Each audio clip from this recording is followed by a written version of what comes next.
வணக்கம் மக்களே. தமிழ்நாடு பாஜக தலைவரா நயினார் நாகேந்திரன் நியமிக்கப்படலாம் அப்படின்ற தகவல் வெளியாகி இருக்கக்கூடிய நிலையில சட்டப்பேரவையில அவர்கிட்ட போய் அதிமுக எம்எல்ஏக்கள் பேசினது கவனத்தை பெற்றிருக்கு. ஆர்பி உதயகுமார், கடம்பூர் ராஜு ரெண்டு பேருமே அவைக்குள்ள போயிட்டு நயினார் நாகேந்திரன் கிட்ட போயிட்டு சுமார் 10 நிமிஷமா உட்காந்து பேசிருக்காங்க.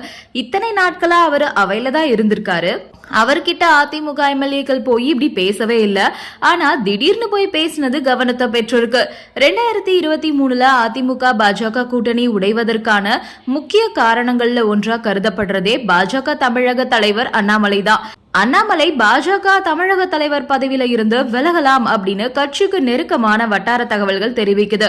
அண்ணாமலை இருந்தா கூட்டணி அமையறது கஷ்டம் அப்படின்னு டெல்லி இந்த முடிவை எடுக்கலாம் அப்படின்னு கூறப்படுது. அண்ணாமலையோட சமீபத்திய பேட்டிகளும் கூட இதை உணர்த்துறதாகவே இருக்குது. இன்னும் 2 வாரத்துல நான் சாதாரண ஆளா கூட இருக்கலாம் அப்படின்னு அண்ணாமலை இக்கு வச்சு பேசிருக்காரு. 2026 மாநில தேர்தல்ல கட்சிகள் ஒன்றிணைந்து போராட வேண்டும் அப்படின்னா கூட்டணி நெருக்கமா இருக்கணும். அது மட்டும் இல்லாம பாஜக மற்றும் அதிமுக இந்த இரு கட்சிகளோட முகமும் ஒரே ஜாதியா இருக்கிறத பாஜக விரும்பலையா. எடப்பாடி, அண்ணாமலை 2 பேரும் ஒரே ஜாதி பிரிவை சேர்ந்தவங்க.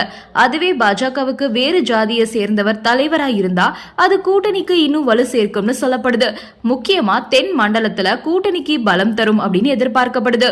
இது எல்லாத்தையும் கருத்துல வச்சுக்கிட்டு அண்ணாமலையை மாற்ற ஒரு ஆலோசனை நடத்திருக்காங்களாம். அமித்ஷா எடப்பாடி சந்திப்பு தமிழக அரசியல்ல பரபரப்பை ஏற்படுத்தியிருக்கு. சந்திப்பு 2 தரப்பிலும் சுமூகமாகவும் சீரியஸாகவும் நடந்திருக்கு. அதிமுக தொடர்பான விவகாரங்கள்ல எப்பவுமே கடுகடுப்பா இருக்கக்கூடிய அமித்ஷா இந்த முறை இயல்பா இருந்திருக்காரா. தமிழ்நாட்டுல அதிமுக பாஜக கூட்டணி மட்டுமே திமுக கூட்டணியை வீழ்த்தும். வேற கூட்டணிக்கு அரித்மெட்டிக் வாய்ப்பு கிடையாது. வேற கூட்டணியால எதுவுமே செய்ய முடியாது. தமிழ்நாட்டுல கடந்த லோக்சபா தேர்தல்ல திமுகவோட வெற்றி சதவிகிதத்துல பல தொகுதிகள்ல குறைவுதான். பாஜக வாக்கு சதவிகிதம் தான் பல இடங்கள்ல திமுக வெற்றிக்கே காரணமா இருந்துச்சு.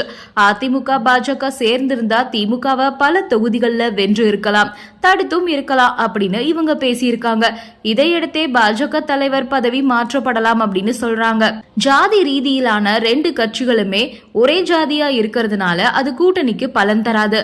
அதனால தென் மாவட்டங்கள்ல குறிப்பிட்ட ஜாதி பிரிவை சேர்ந்த நயினார் நாகேந்திரன் வந்தா அது பாஜகவுக்கும் பலன், அதிமுக பாஜக கூட்டணிக்கும் பலன் அப்படின்றதுனால அவரையே தலைவராக டெல்லி ஆலோசனை செய்யறாங்களாம். தென் மாவட்டங்களோட சரிவே பாஜக அதிமுக கூட்டணியோட தோல்விக்கு முக்கிய காரணமா அமைஞ்சது.